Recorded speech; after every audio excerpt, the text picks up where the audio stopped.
চলুন ভারতের এক দিদি কি বলছে আগে কথাটা শুনে আসি। अगर आज भी हम लोगों को 15 सेकेंड मिलते हैं तो बांग्लादेश की सीमाएं खोल दीजिए।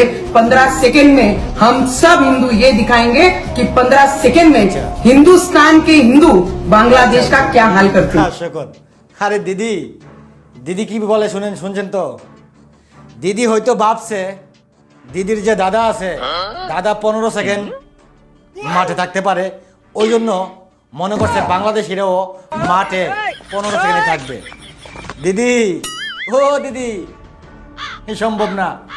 বাংলাদেশিরা গরুর মাংস খায়, গোবর খায় না। আর বাংলাদেশিরা মাঠে কিংবা হাটে 1 ঘন্টা 1.5 ঘন্টা 2 ঘন্টা থাকতে পারে। তোমার যদি বিশ্বাস না হয় আসো, খেলা হবে, খেলে দেখাবো।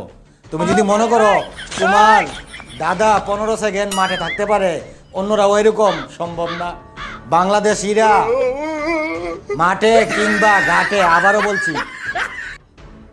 যতক্ষণ মন চায় ততক্ষণ থাকতে পারে, শুধু 15 সেকেন্ড না। তুমি হয়তো জানো না বাংলাদেশ সম্বন্ধে, তাই 15 সেকেন্ড কেন, 15 বছরেও বাংলাদেশের একটা চুল ছিঁড়তে পারবা না। ভুলা যাও, স্বপ্ন দেখা ভুলা যাও।